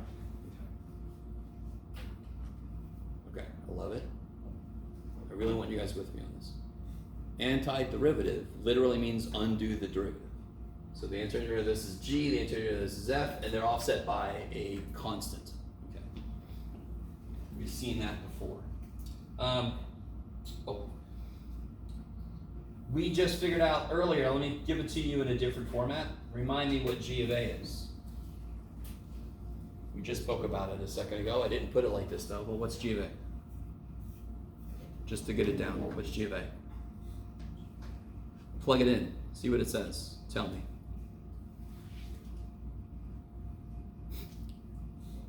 If you plug it in, what's the question become? The area from A to, plug it in. From A to A, which you told me earlier was, because it's got no width. So g of A is 0, just to get that down there, yes? Just in case it comes up in a minute. I don't know, yes I do, okay. Anything else I want to know? So let's do this, I'm gonna kind of do this a little backwards. I want to investigate what big ass f of b minus big ass f of c. No, Jeff, A. What is big ass f of b minus big ass f of a? I want to know what that is, for some reason.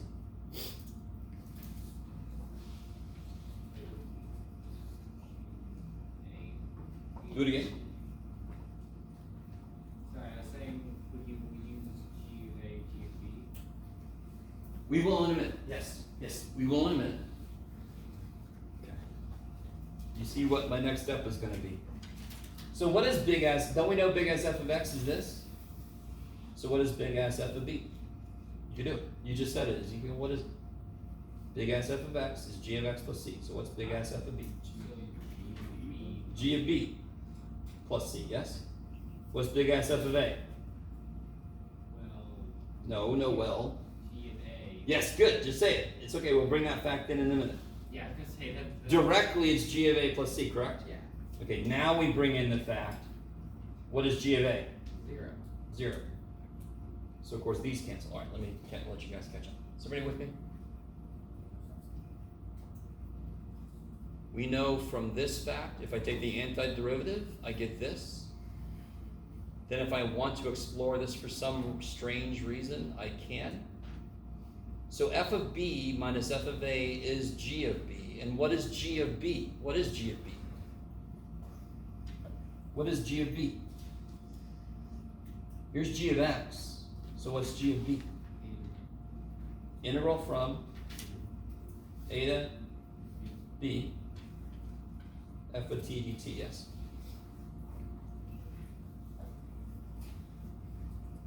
And I'm not sure if you guys are really going to be with me or not, but what do we call this axis here? We call it the x-axis. We also sometimes call it the t-axis. I could call it the freaking alpha axis if I wanted to. Yes? Not the alpha and the omega. You guys kind of with me? It's just a dummy variable that we use so I can plug shit in. There's nothing really special about x, just the thing they chose. So I'm going to replace my t's with x's, because I can. I can call this axis the t-axis, and I don't want to. I'm going to call it the x-axis. Can I do that now? Or either one of my my limits dependent on x? No, so I can bring it back.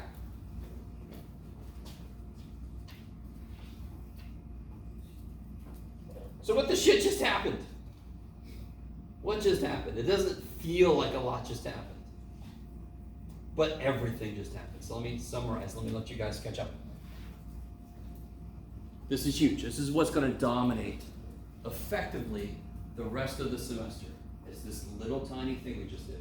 It would never have been anywhere near this easy if we hadn't done FTOC1 first. This is completely built off the shoulders of FTOC1. But this is everything. We have just gone from chapter 2 to 3. That's the analogy. From limit definition to shortcut. We are now officially proven the shortcut. So let me write what we just figured out. We just figured out if a silly ass question wants to know what this is, that is equal to this. What this shit does that mean in English? What is big ass F again? That is the who to what? Sorry, I think I heard it. Antiderivative of this, right? So how do I find the area under a function from a to b? I find its antiderivative, and then I shove b in it, I shove a in it, and take the difference. Isn't that what we just did earlier? And I kind of told you, yeah, we'll prove this later. Do you guys remember that at all? We did that a couple times, today and last time.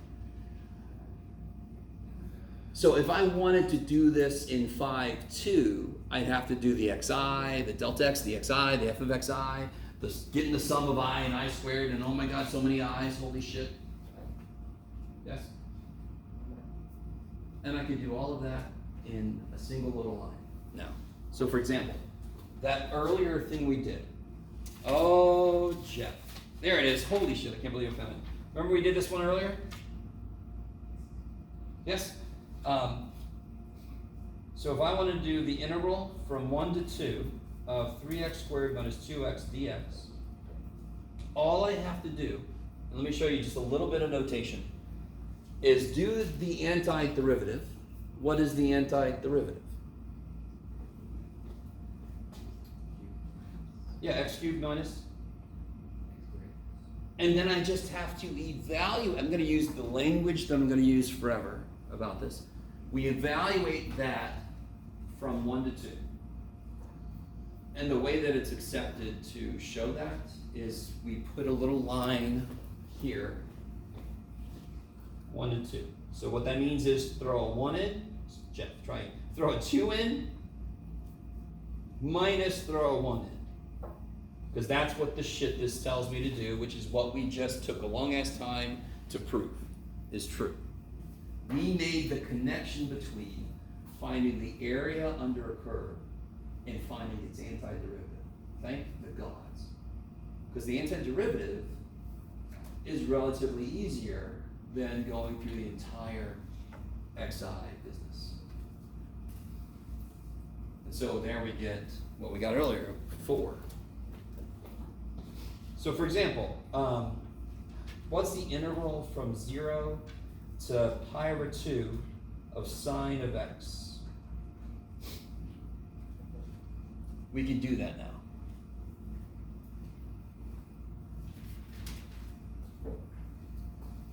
what do you do first? So that's asking me what's the area from 0 to pi over 2? What's the area under the sign? From 0 to pi over 2, that's what that's asking. And that's definitely not something we have a geometrical formula for damn sure. But what do I find first? Sine pi over 2. Antiderivative. So now what I need you to start looking at this symbol as, the symbol still means the area, but now we know it also means, and the primary way we're going to look at it is the antiderivative.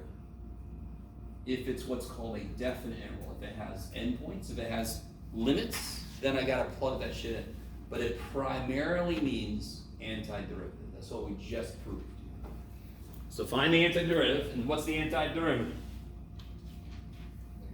Good, negative cosine.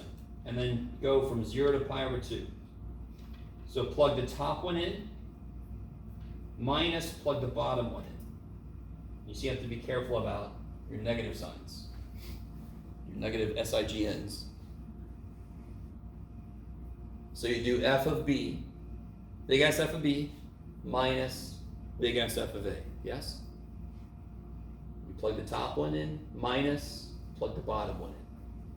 What is the cosine of pi over 2? 0, because cosine hates the y-axis, it likes the x-axis. Minus the negative is plus, and what's cosine of 0? Same reason I just said. So that's neat.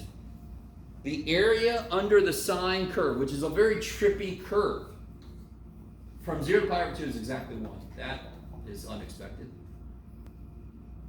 But now we can do that shit. And I know that might be underwhelming, I don't know. You don't even know what doors have just opened. You have no idea.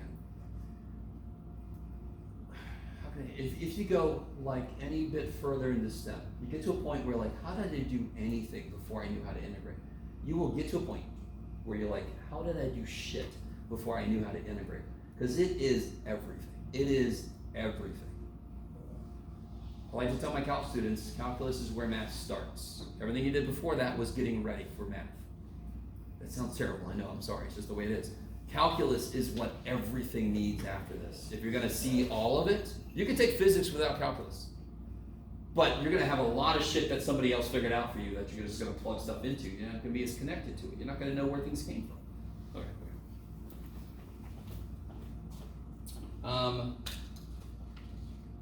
So one little, that was a lot quicker than I thought it would be. Okay. Oh, I've got this. Let me give you this.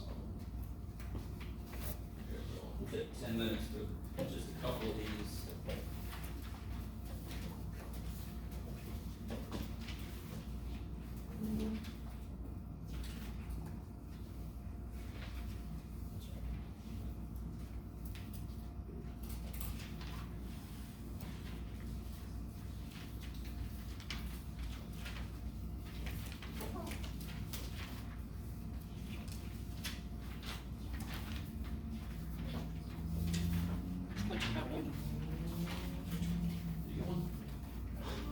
Shite.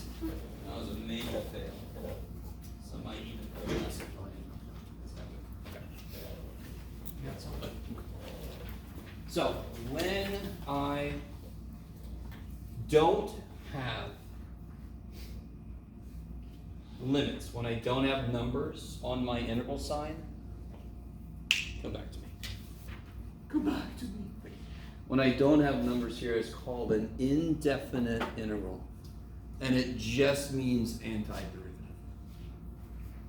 So what do you have to not forget at the end? C. Now, did anyone pick up?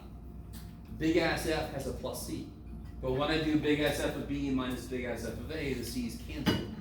So you just basically don't even write the C's if you have a definite interval. Yes? If it's indefinite, it just means antiderivative. If it's got numbers on the interval, it means go one more step. Plug shit into your antiderivative. So I mean, all of these are basically 4-9. This entire first part is just 4-9. So for example, what would you do first on C, D, and E?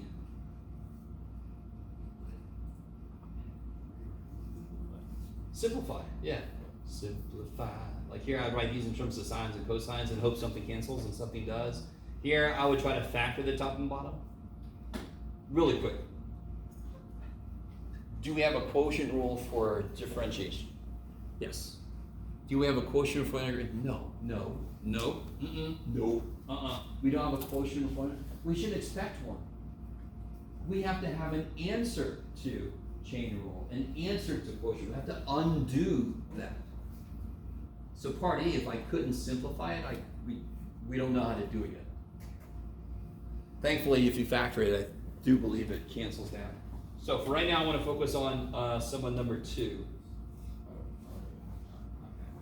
We'll come back to this one next time, but this is basically just 4-9. Let's try part C out first. I like this. Let's look at part C. Number 2, part C, this guy. What's the first step here? Prayer. Okay, after you've done that, whichever deity you like the best. Mine is the god of coffee. Huh? Find the antiderivative. Find the answer to kick ass. Right? Because that's what that symbol means. If it's got numbers on it, it says, oh yeah, after you do that, plug those in.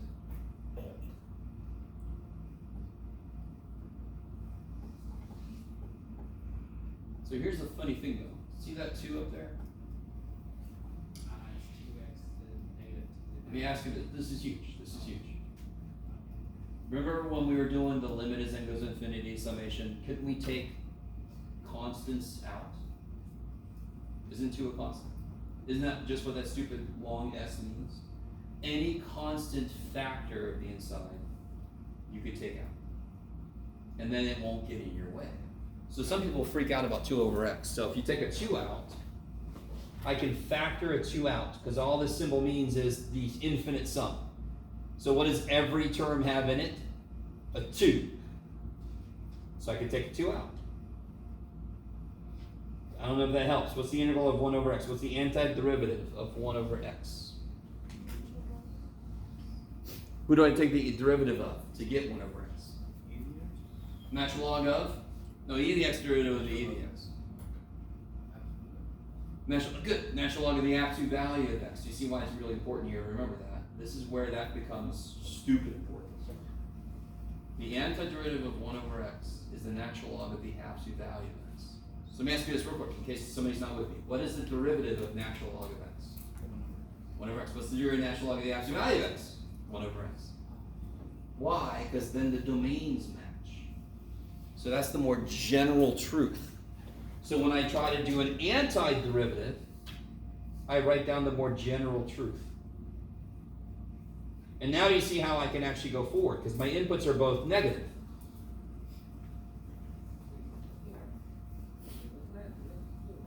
Sorry? Just trying to figure out, like, after the natural log of x, is that? Yeah, this is its evaluation line. So that it's 2 natural log of x evaluated from negative e to negative e. That's Yeah. yeah. That's just standard notation.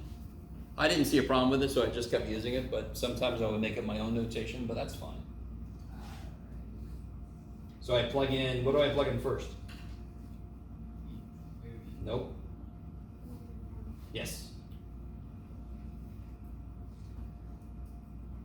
What's the natural log of 1? 0. And what's the natural log of e?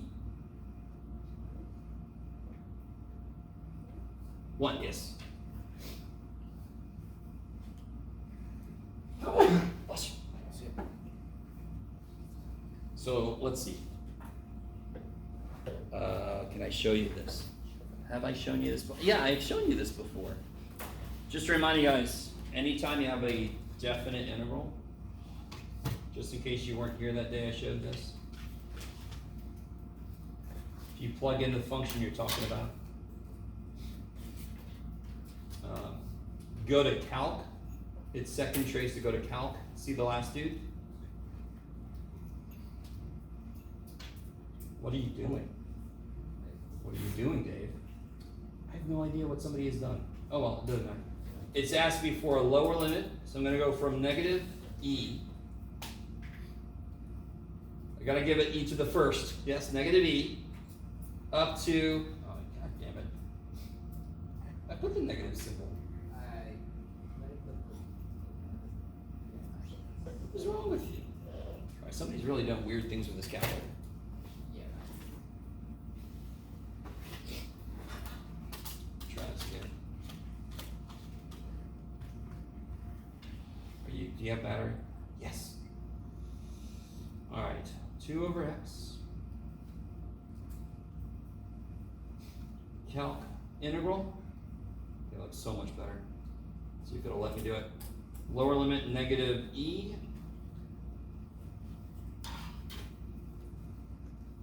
Think of upper limit negative 1. I don't know what somebody did. And we get negative 2. Yes? Which jives with what we got here. So that's the fantastic thing. If I have a test, bunch of integrals, all your definite integrals, you can actually check. If you make a mistake, it won't tell you what the mistake was, but it will tell you you made a mistake. Yes? Indefinite intervals, too bad, it won't help you.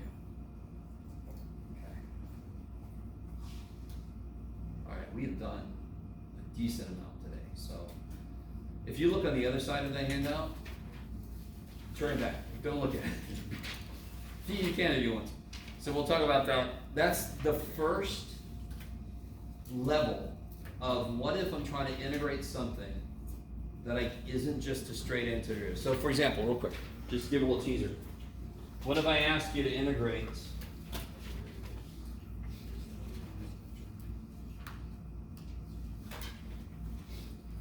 this?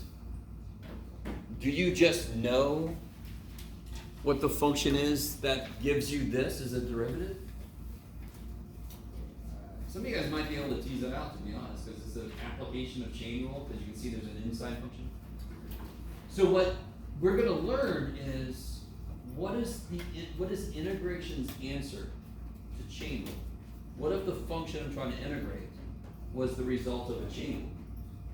How do I undo that in a manner that makes it easier to look at? So we're going to talk about that next time. Okay. That is it for today. Let me know if you have any questions. Otherwise, I'll see you Wednesday. You guys remember, if you have Tuesday classes, tomorrow is Veterans Day. So the school is closed tomorrow, in case you didn't know. So enjoy that weird, detached day off. And if you're a veteran,